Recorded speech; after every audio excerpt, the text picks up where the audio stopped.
Kita akan mempelajari di mata kuliah strategi pertahanan ini topik tentang sosiologi militer.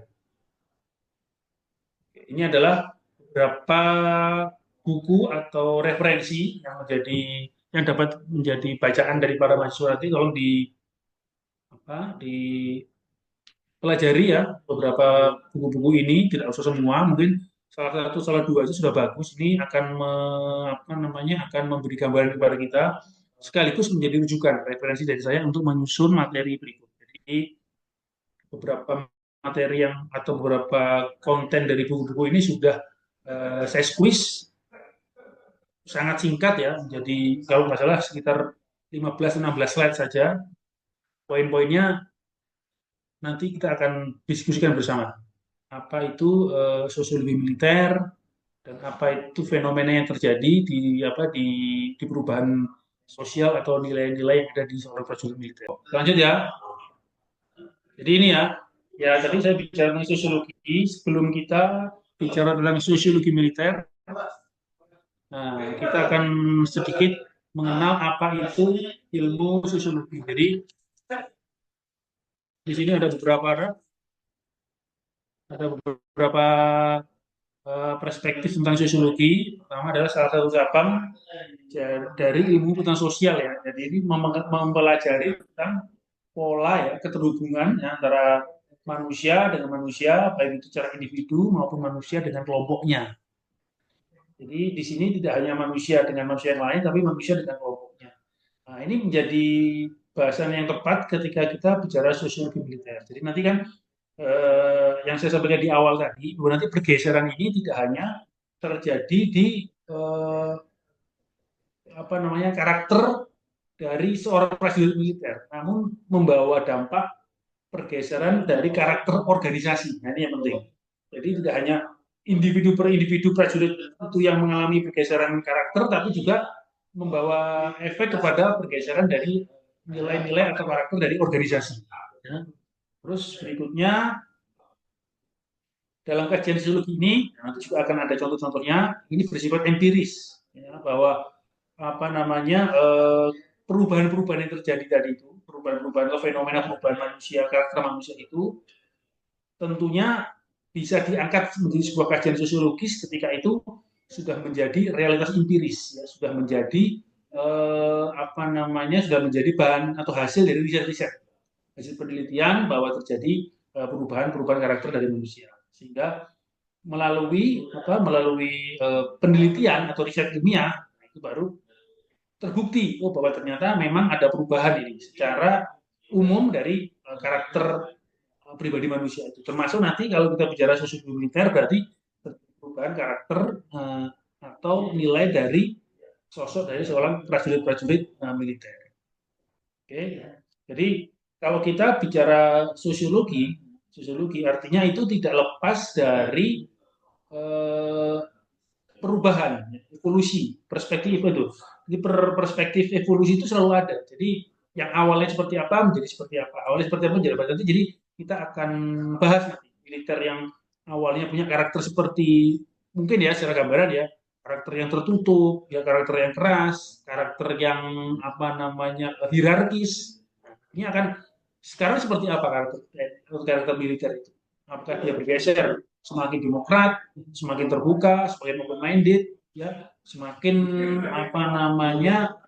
profesinya semakin akomodatif untuk semua kalangan, semua sumber masukan. Jadi awalnya kan eh, militer itu kan eksklusif ya, eksklusif itu tidak hanya terkait dengan organisasinya, tapi eksklusif dalam hal rekrutmennya, ya. Jadi kalau mungkin para mahasiswa pernah baca di bukunya Plato ya, punya Plato, itu kemudian saya ada buku versi Indonesia-nya ya.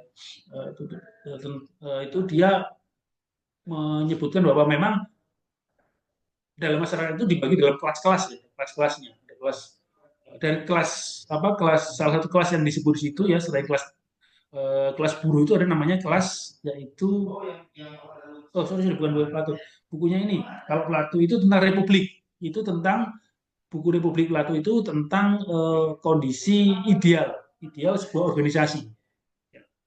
Dalam artian ini bisa dibawa sebagai organisasi, bisa dibawa sebagai negara. Kondisi idealnya seperti apa? Makanya disebutkan dalam buku Plato itu republik itu sebuah utopia, sebuah kondisi ideal yang sulit bahkan tidak mungkin terwujud. Itu Plato sudah jelas di situ memberikan apa? Memberikan ilustrasi seperti apa negara, seperti apa bentuk negara yang ideal. Satu sisi ada bukunya Karl Marx. Ya, kalau saya pernah punya buku Karl Marx, saya juga punya bukunya apa namanya, di poin-poinnya di situ bahwa itu dalam masyarakat itu terbagi dalam beberapa kelas ya, ada kelas buruh, terus ada kelas pekerja ya, kelas buruh, kelas pekerja. Nah, prajurit ini ada kelas sendiri, apa namanya, militer ini punya kelas sendiri. Ya, sebelum ada namanya kelas kelas apa, kelas ini ya, kelas apa, kelas bangsawan, kelas aristokrat atau kelas pengusaha-pengusaha. Itu ada namanya kelas prajurit atau kelas apa namanya, kelas prajurit militer itu punya kelas sendiri. Nah, ini eksklusivisme ini nantinya dilihat dalam sosiologi ini mulai terjadi pergeseran. Tidak lagi menjadi kelas-kelas eksklusif, namun mungkin akan lebih terbuka atau mungkin nanti kita akan lihat di slide berikutnya. Nah, kalau kita bicara tentang apa namanya kelas atau kalau kita bicara tentang hubungan sipil militer, ini erat kaitannya apabila kita mempelajari tentang sosiologi militer.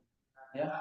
Jadi hubungan sipil militer inilah yang menjadikan interaksi sipil militer ini menjadi menyebabkan terjadinya perubahan, ya, perubahan atau pergeseran nilai dari uh, militer baik secara secara apa namanya, secara pribadi atau secara individu maupun secara organisasi. Ini dalam bukunya, kalau para mahasiswa nanti baca atau lihat di bukunya Huntington ya, Samuel Huntington atau John Wilkes, itu banyak membahas tentang civil military relation. Kan ada yang bisa memberikan alasan nggak kenapa interaksi sipil dan militer ini bisa menyebabkan terjadinya perubahan karakter dari militer, baik secara individu maupun secara institusi atau organisasi. Ada bisa memberikan pandangan nggak? Mengapa kok adanya interaksi ini bisa menggeser perubahan nilai atau karakter dari seorang militer individu maupun sebagai organisasi? Silakan. Tunggu jawaban. Silakan. Coba. Banyak ini banyak sekali kan, kajiannya banyak. Mahasiswa saya rasa harus tahu ini. Kenapa kok hubungan sipil militer ini membawa dampak terhadap perubahan militer secara pribadi maupun secara organisasi. Silakan, siapa? Anda punya gambaran? Ayu, kok kelas gimana Ayu? Ayu,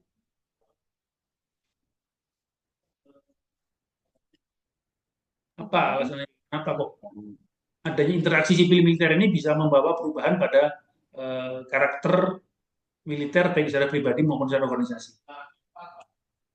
Yang real-real aja, yang sehari-hari kita temui di masyarakat aja, banyak itu.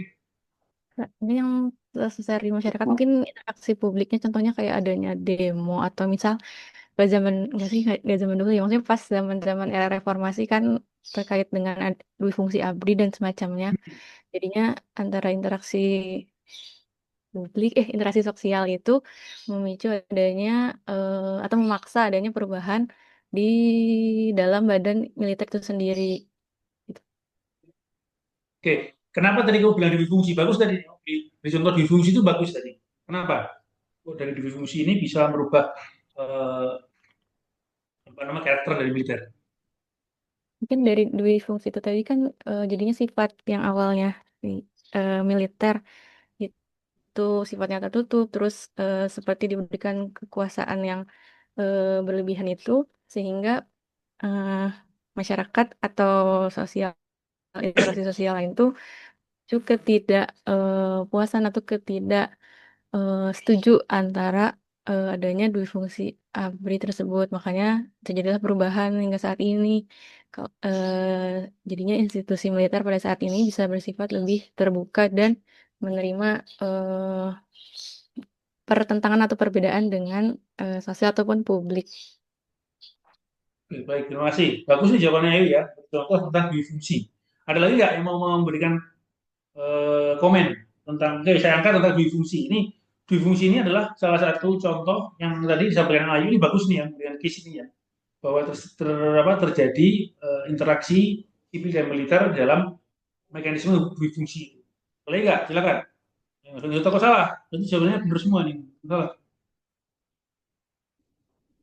Said, nama Said.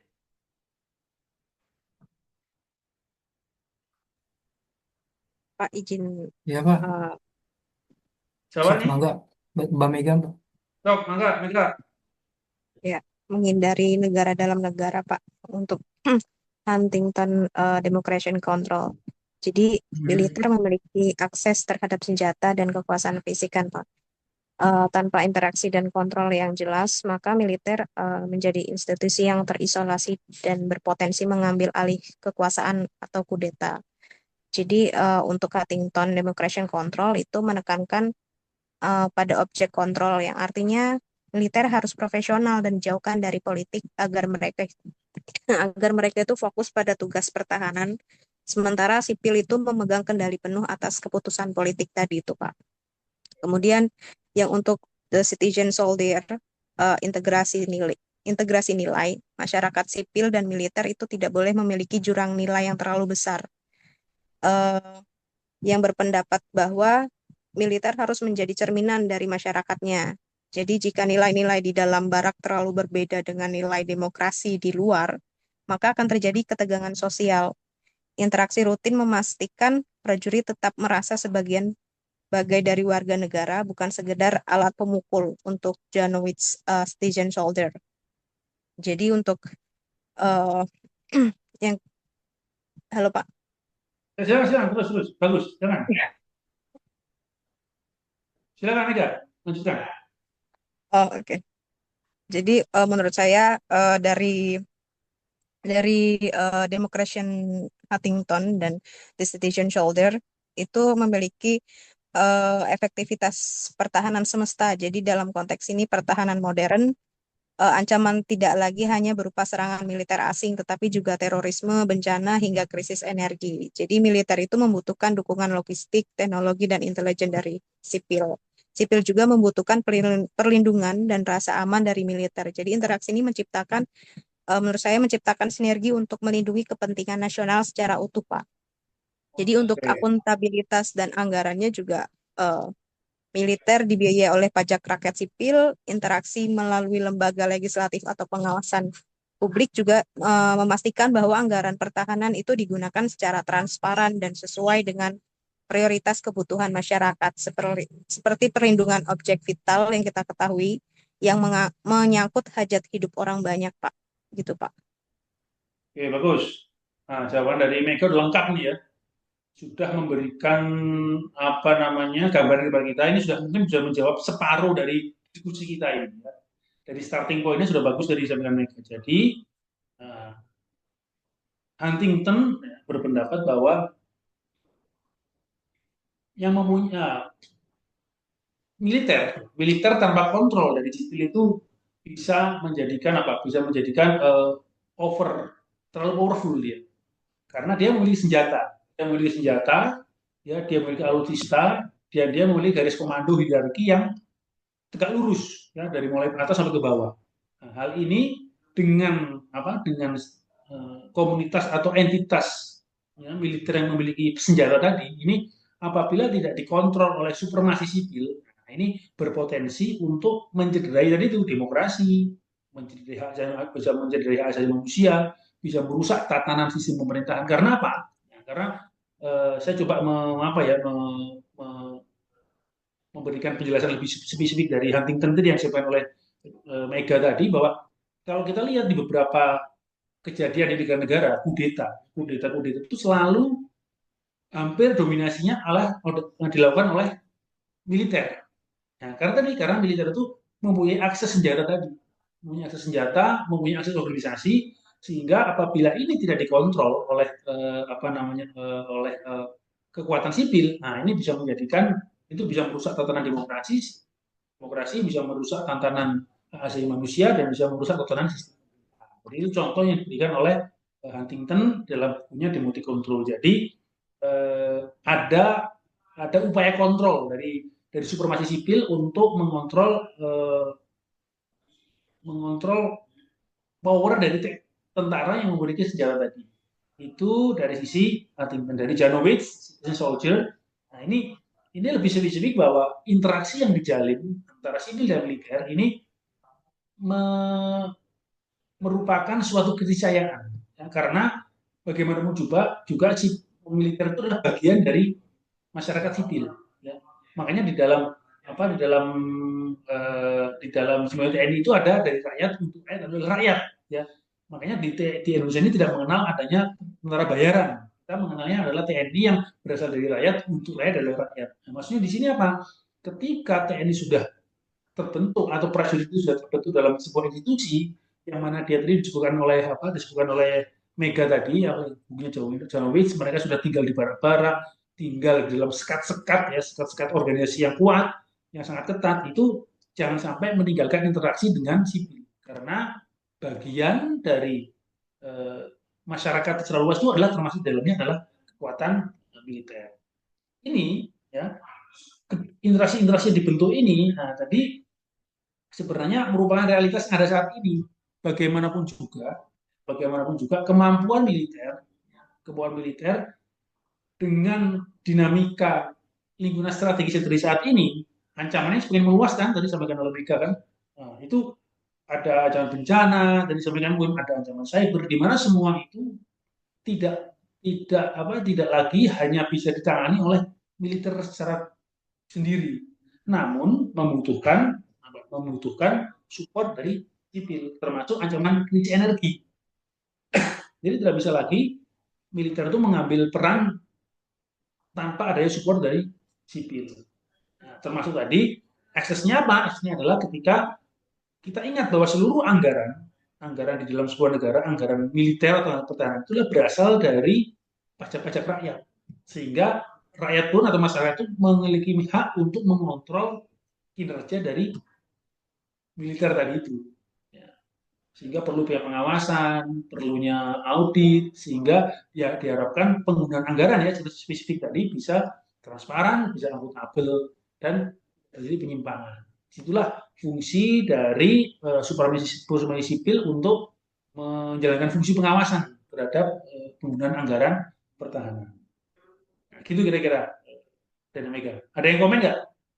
Gitu kira-kira Mega tadi ya. Kalau yang spesifik tadi saya mau highlight pernyataan dari apa tadi Ayu tadi dwi fungsi, ada yang tahu nggak ceritanya dwi fungsi ini apa sebenarnya?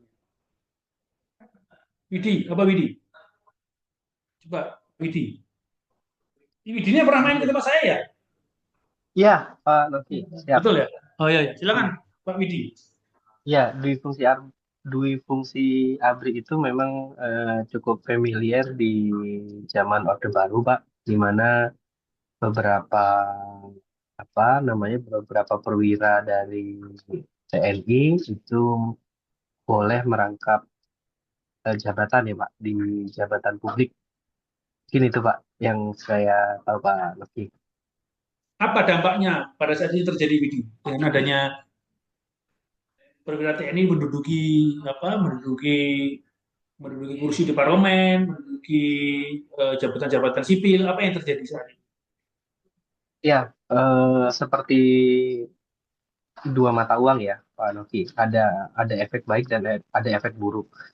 Efek baiknya, kalau menurut saya, bagaimanapun juga militerisme atau eh, atmosfer militer itu baik dalam hal keputusan, dalam hal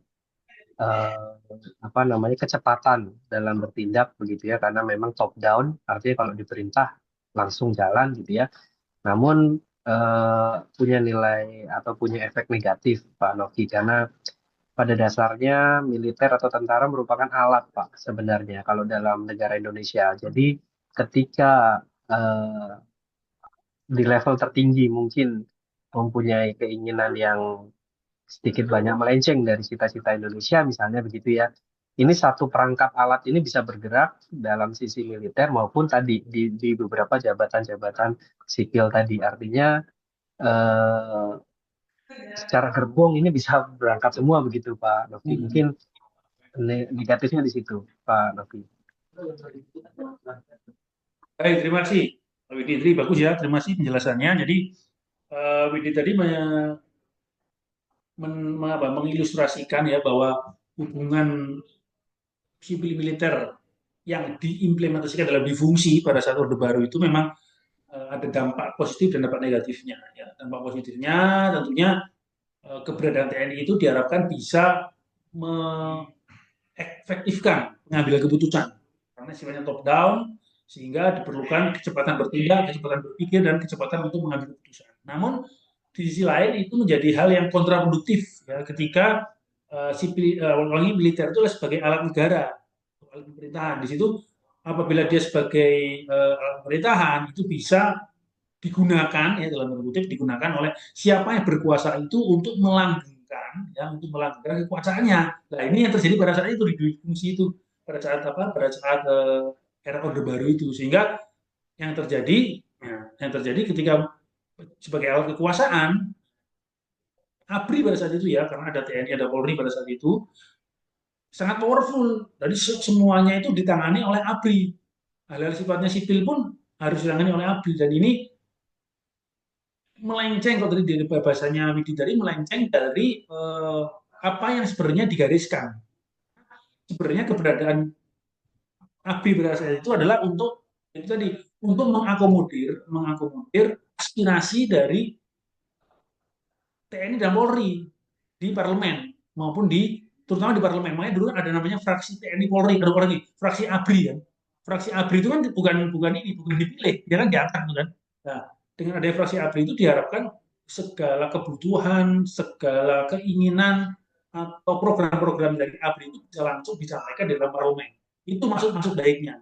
Tapi ini menjadi sebuah kontraproduktif ketika fraksi ABRI ini dalam tanda kutip di-create untuk melanggengkan kekuasaan saat itu. Nah, dengan komposisi jumlah yang sangat besar, fraksi ABRI pada saat itu menjadi kekuatan di parlemen yang sangat powerful untuk apa? Untuk menentukan arah dari pemerintahan, bahkan digunakan untuk melanggengkan kekuasaan presiden yang berkuasa saat itu. Nah, ini yang terjadi pada fungsinya justru tidak berjalan ideal, dimanfaatkan oleh kekuasaan untuk tadi itu untuk melanggengkan powernya tadi itu dalam memegang kekuasaan.